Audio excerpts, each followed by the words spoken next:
Welcome to omega India TV news. Komaram Bheem Asifabad జిల్లా పట్టణంలోని అంబేద్కర్ చౌక్ వద్ద ఆసిఫాబాద్ నియోజకవర్గ పాస్టర్ల సంఘం నిరసన వ్యక్తం చేశారు. రాజమండ్రి పాస్టర్ పగడాల ప్రవీణ్ హత్యపై నిరసన వ్యక్తం చేశారు. సంఘకర్తలు పాస్టర్లు మాట్లాడుతూ పాస్టర్ పగడాల ప్రవీణ్ మరణం యాక్సిడెంట్ కాదు, హత్య చేశారని అన్నారు. హత్య చేసినటువంటి దుండగులను కఠినంగా శిక్షించాలని అన్నారు. 2 తెలుగు రాష్ట్రాల అధికారులు ప్రజాప్రతినిధులు వారి కుటుంబానికి న్యాయం చేకూరేలా చూడాలని అన్నారు. లేని పక్షంలో దశలుగా ఈ సమస్యను మరింత ఉధృతం చేస్తామని అన్నారు. పాస్టర్లకు రక్షణ లేదని, మేము ఎవరిని కూడా బలవంత పెట్టి మభ్యపెట్టి మేము మతం మార్చడం లేదని, క్రిస్టియన్ మతంలో వారి ఇష్టపూర్వకంగానే వస్తే వారిని తీసుకుంటున్నామని అన్నారు. ఇప్పటికైనా పాలకులు గాని అధికారులు గాని పాస్టర్లకు రక్షణ కల్పించాలని అన్నారు. పాస్టర్ పగడాల ప్రవీణ్ అతను దైవ సేవకుడని, ఎంతో మంది పేద పిల్లలను ఆదరించాడని, అలాంటి వారిని హత్య చేయడానికి ఆ దుర్మార్గపు దుండగులకు మనసు ఎలా వచ్చిందని అన్నారు. ఈ కార్యక్రమంలో సీనియర్ పాస్టర్ రాజరత్నం, పాస్టర్ల సంఘం రాష్ట్ర committee senior pastor Ponnala Narayana, senior pastor Karunakumar, నియోజకవర్గ కమిటీ అధ్యక్షులు pastor Timothy, general secretary Rajesh Paul, Asifabad మండల కమిటీ అధ్యక్షులు విల్సన్, ఉపాధ్యక్షులు John Paul, general secretary Supreme తదితరులు పాల్గొనడం జరిగింది. క్రైస్తవ పాస్టర్ల ఐక్యత, న్యాయం జరగాలి. పాస్టర్ ప్రవీణ్ పగడాల కుటుంబానికి న్యాయం జరగాలి. పాస్టర్ ప్రవీణ్ పగడాల కుటుంబానికి నశించాలి. దుర్మార్గుల యొక్క అరాచకాలు నశించాలి. మతోన్మాదుల అరాచకాలు నశించాలి. మతోన్మాదుల అరాచకాలు. ఈరోజు ఆసిఫాబాద్ కొమరం భీం జిల్లాలో ఆసిఫాబాద్ నియోజకవర్గంలో పాస్టర్ల అసోసియేషన్ నాయకులం అందరం కలిసి నిన్నటి దినాన హత్య చేయబడ్డ గౌరవశ్రీ పాస్టర్ ప్రవీణ్ పగడాల హత్య గురించి మా యొక్క నిరసన తెలియజేయడం జరిగింది. భారతదేశంలో క్రైస్తవుల పాత్ర ఆనాటి నుండి నేటి వరకు ప్రజలకు అంకిత భావముతో సేవ చేసే పాత్రలో ముందడుగుంది. ఎందుకంటే భారతదేశంలో అంటరానితనం ఉన్నప్పుడు, విద్యకు దూరం చేసినప్పుడు, ఆసుపత్రికి వెళ్ళే హక్కు లేనప్పుడు, కొత్త బట్టలు తెల్ల బట్టలు శుభ్రమైన బట్టలు వేసుకునే హక్కు లేనప్పుడు, 10 మందిలో పబ్లిక్గా తిరిగి తన భావ ప్రకటన చేసుకునే హక్కు లేనప్పుడు క్రైస్తవుల యొక్క పాత్ర, మిషనరీల యొక్క పాత్ర గొప్పది. ఆనాడు మిషనరీ విలియం కేరీ గారు సతీ సాగనమే అనే ఒక చట్టాన్ని తీసుకొచ్చిన పాత్ర ఒక పాస్టర్ మిషనరీది ఉన్నది. అంతేకాదు విద్యా హక్కు చట్టాన్ని బ్రిటిష్ ప్రభుత్వంతో పోరాటం చేసి మిషనరీలు అందరూ చదువుకోవాలి అనే ఒక చట్టాన్ని తీసుకొచ్చిన పోరాటంలో పాస్టర్లది, మిషనరీలది పాత్ర ఉంది.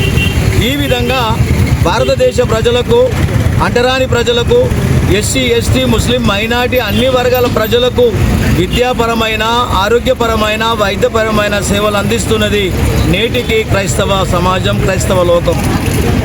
కానీ నిన్నటి దినాన ప్రవీణ్ పగడాల గారి ఒక హత్య విషయంలో చాలా బాధాకరమైన విషయం. ఆయన యవనస్తుడు, ఆయనకు సాఫ్ట్వేర్ కంపెనీలు ఉన్నాయి. ఆయన స్వయంగా కష్టపడి సంపాదించుకొని తనకు వచ్చిన డబ్బులతో అనాథ పిల్లలని చేర్చుకోవడము, వారికి ఆర్థిక సాయం చేయడము, విద్యాపరంగా వారికి ఆర్థిక సాయం చేయడము, అనాథ పిల్లలు వివాహం చేయడానికి తల్లిదండ్రులుగా స్తోమత లేకపోతే ఆయనే స్వయంగా ఖర్చు పెట్టుకొని పెళ్లిళ్ళు చేయడం, అనాథలని, విధవరాళ్లను, వృద్ధులను చేరదీసి వారిని అన్ని విధాలుగా సుఖ సంతోషాలను చూసుకునే గొప్ప నాయకుడు ప్రవీణ్ పగడాల సేవకుడు. అంటే నేను అడుగుతున్నాను, ఈరోజు మతోన్మాదులని ఇలాంటి హత్యలు చేసేవారిని నేను అడుగుతున్నానంటే, ప్రజలకు ఈ విధంగా సేవ చేయడము తప్ప, ప్రజలకు విద్యను అందించడము తప్ప, ప్రజలకు ఆరోగ్య పరిస్థితులు బాగలేనప్పుడు వారిని ఆరోగ్యంగా ఉండడానికి, బ్రతకడానికి ఆసుపత్రికి తీసుకెళ్ళి 4 పైసలు ఖర్చు పెట్టి, 4 రూపాయలు ఖర్చు పెట్టి వాళ్ళకు వైద్యం అందించడం తప్ప, విద్యకు దూరమైన పిల్లలని తీసుకొచ్చి డబ్బులు ఖర్చు పెట్టి మీరు చదువుకోండి, విద్యలో గొప్పవారు కాండి, కలెక్టర్ కాండి, డాక్టర్లు కాండి అని వాళ్ళకు విద్యాపరంగా ప్రోత్సహించడం తప్ప ఈ విధంగా మీరు చెయ్యరు, మమ్మల్ని చేయనియరు, మేము ప్రజలకు సేవ చేస్తున్నాంటేనేమో చంపుతున్నారు. ఇది ఎక్కడ న్యాయం? అందుకే ఈరోజు మేము అడుగుతున్నాము, 2 తెలుగు రాష్ట్రాల ప్రజలు మేము ఇప్పుడు ఈ సందర్భంగా మీడియా ముఖముగా మా మధ్యలో ఉన్న మేఘా ఇండియా మీడియా ముఖంగా మేము అధికారులకు కానీ ఈ యొక్క భారతదేశ తెలుగు 2 రాష్ట్రాల ప్రజలందరికీ మేము కృతజ్ఞతలు తెలియజేస్తున్నాము, వందనాలు తెలియజేస్తున్నాము, 2 చేతులు జోడించి నమస్కారం చేస్తున్నాము. ఏంటంటే ప్రవీణ్ పగడాల గారి యొక్క హత్యని మరి క్షేత్రస్థాయిలో సమగ్ర సర్వే చేయాలి. వారు ఎవరైనా పర్వాలేదు, ఎంత గనులైనా పర్వాలేదు, వారికి ఎలాంటి మరి బలమైన శక్తులు వాళ్ళ వెనుక తోడుగున్నా పర్వాలేదు. కానీ మరి ఆంధ్రప్రదేశ్ రాష్ట్ర ముఖ్యమంత్రి వర్యులు, అక్కడ హోంశాఖ వారు కానీ, డీజీపీ కానీ, ఆంధ్రప్రదేశ్ డీజీపీ కానీ, ఎస్పీ కానీ, మరి సంబంధిత అధికారులందరూ మరి చిత్తశుద్ధితో ప్రవీణ్ హత్యకు మరి వారు ఆ క్షేత్రస్థాయిలో పరిశీలన చేసి హంతకులని వెంటనే మరి అరెస్ట్ చేయాలి, శిక్షించాలి.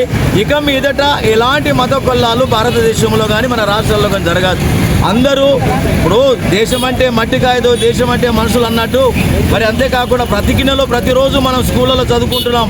మనమందరము సహోదరులము, మనమందరము మన భారతదేశము నా మాతృభూమి, భారతీయులందరూ నా సోదరులు అంటాం కదా. మనమందరం సోదర భావం కలిసి ఏ భేదం లేకుండా ఈ యొక్క భారత మాత గడ్డ మీద ముస్లిం సోదరుడు, హిందూ సోదరుడు, క్రైస్తవ సోదరుడు, సిక్కు, జైన్ అనే బౌద్ధ అనేక మతాలకు సంబంధించిన వారు బ్రతుకుతున్నాం.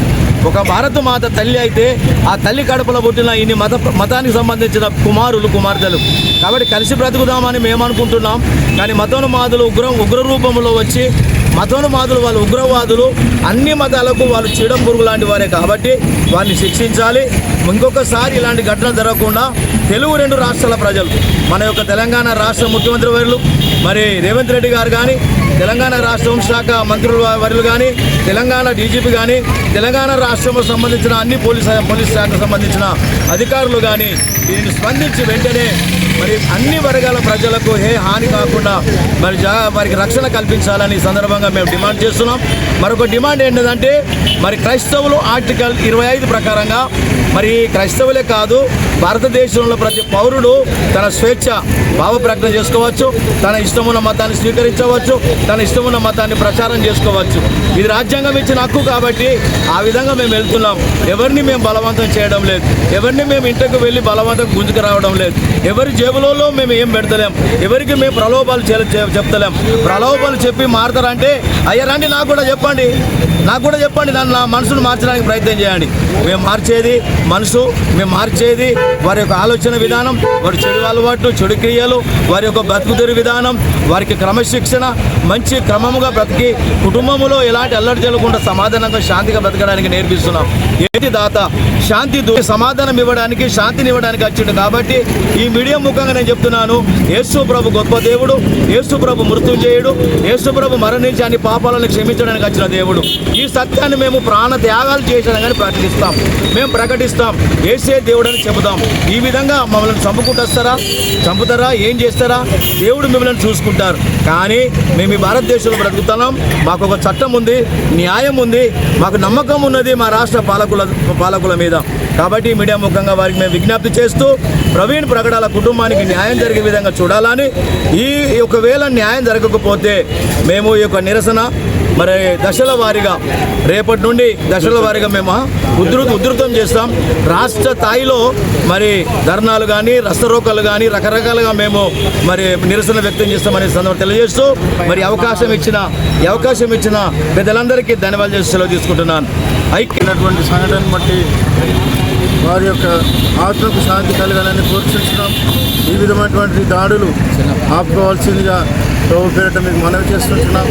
ఏ విధమైనటువంటి చర్యలు తీసుకోవాలో ప్రభుత్వం వారు కానీ, పోలీసు వారు కానీ ఈ విధమైనటువంటి రీతిలో వారు ముందుకు వచ్చి ఈ విధమైనటువంటి చర్యలు ముందుకు ఇక్కడ కొనసాగుకుంటున్నట్లుగా దయచేసి ప్రభుత్వం వారు ఈ యొక్క చొరవ తీసుకోవాలని మనం చేస్తుంటున్నాం.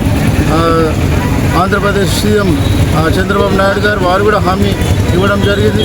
ఈ యొక్క దర్యాప్తు జరిగించి సరైనటువంటి న్యాయం తీరుస్తారన్నట్టు వారు కూడా హామీ ఇవ్వడం జరిగింది. కాబట్టి మేము కూడా మా యొక్క సంతాపమును వ్యక్తపరుస్తూ ఈ యొక్క ఆసిఫాబాద్ జిల్లాలో ఉంటున్నటువంటి కాన్స్టిట్యూన్సీ ఉన్నటువంటి పాస్టర్లందరం కలిసి ఈ విధమైనటువంటి దిగ్భ్రాంతిని మేము వారి సంతాపమును తెలియజేస్తూ ఈ విధమైనటువంటి రీతిలో ఇక ముందుకు ఎన్నడూ కూడా ఇటువంటివి జరగకుండా తగిన చర్యలు తీసుకొని ముందుకు సాగాలని కోరుచు మాటలు ముగిస్తున్నాను. Thank you. మీడియా మిత్రులకు నమస్కారం. ఈరోజు తెలుగు రాష్ట్రాల్లో అత్యంత పేరుగాంచిన మహామేధావి విద్యాధికుడు, క్రైస్తవ నాయకుడు. ఆయా ఛానల్లో డిబేట్లలో మాట్లాడిన మా క్రైస్తవ సీనియర్ పాస్టర్ గారు ప్రవీణ్ పగడాల నిన్నటి దినాన ఉదయకాలం ఆంధ్రప్రదేశ్ రాష్ట్రంలో మరి రాజమండ్రి ప్రాంతంలో హత్యగావించబడ్డారు. మతోన్మాదులు ఇంతకు ముందుగానే ఆయనను మరి హెచ్చరికలు చేశారు. నీ కళ్ళు పీకేస్తాం, నీ తల పగలగొడతాం, నిన్ను లేకుండా చేస్తామని ఈ మతోన్మాదులు హెచ్చరికలు చేశారు. ఈ మతోన్మాదులు నిన్ను హత్య గావిస్తాం అని బహిరంగంగా యూట్యూబ్లలో అలాగే ట్విట్టర్లలో వారు హెచ్చరికలు చేశారు. అన్నట్టుగానే ప్రవీణ్ పగడాల గారిని నిన్న అత్యంత దారుణంగా వారు హత్య గావించినట్లుగా అక్కడ సన్నివేశాలు అవన్నీ కనబడుతూ ఉన్నాయి. ఈరోజు క్రైస్తవులకి, క్రైస్తవ సంఘాలకు, నాయకులకు, పాస్టర్లకు, క్రైస్తవ మిషనరీలకు, క్రైస్తవ ఆస్తులకు రక్షణ లేకుండా పోతుంది. ఈ ప్రజాస్వామ్య దేశంలో మతాన్ని గురించి స్వేచ్ఛగా ప్రకటించుకునే హక్కు లేకుండా కాలరాసే ప్రయత్నాలు ఈ రాష్ట్రాలలో, ఈ దేశంలో జరుగుతూ ఉన్నది. నాయకులైన వారు, అధికారులైన వారు ఇప్పటికైనా స్పందించి ప్రవీణ్ పగడాల గారి కుటుంబానికి న్యాయం చేయాలని, క్రైస్తవ సంఘాలకు, క్రైస్తవ నాయకులకు, క్రైస్తవ ఆస్తులకు రక్షణ కల్పించాలని మీడియా ముఖంగా మేము తెలియజేస్తూ ఉన్నాం. నా ప్రియమైన భారతీయ సహోదరులారా, ఈ విధంగా చేయడం అనేది ఎంతవరకు న్యాయం అనేది ఒకసారి మానవతా దృష్టితో ఆలోచన చేయాలని మనవి చేస్తూ ఉన్నాం.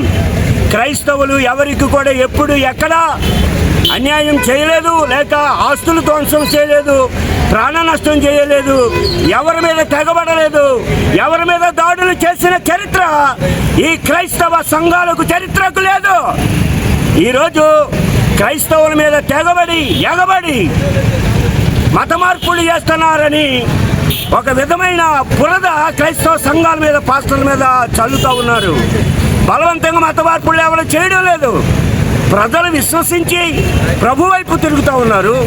అట్టి వారిని సహించలేక మతోన్మాదంతో రెచ్చిపోతూ ప్రజలను హత్యగావిస్తూ ఉన్నారు, పాస్టర్లను బెదిరిస్తూ ఉన్నారు. నా ప్రియమైన మరి సహోదరులారా, ఈ విషయంలో మీరు మానవతా దృక్పథంతో స్పందించాలని, ఈ విషయంలో న్యాయం చేయాలని అధికారులైన వారికి, నాయకులైన వారికి, పాలకులైన వారికి సవినయంగా మనవి చేస్తూ ఉన్నాం. ఇదే సమయంలో ప్రవీణ్ పగడాల గారి కుటుంబానికి న్యాయం చేయాలని ఆసిఫాబాద్ నియోజకవర్గ, అలాగే కొమరం భీం జిల్లా, తెలంగాణ రాష్ట్ర మరి క్రైస్తవ కమిటీగా మేమందరం కూడా ఇక్కడ మరి నిరసన తెలియజేస్తూ ఉన్నాం, డిమాండ్ చేస్తూ ఉన్నాం. మా అందరి పక్షంగా ప్రవీణ్ పగడాల గారి కుటుంబానికి మా యొక్క సానుభూతి తెలియజేస్తూ ఆ కుటుంబ ఆదరణ కొరకు మేము ప్రార్థన చేస్తూ ఉన్నాం. Thank you. అందరికీ నమస్కారం. సబ్స్క్రైబ్ చేసుకోండి ఒమేగా ఇండియా టీవీ.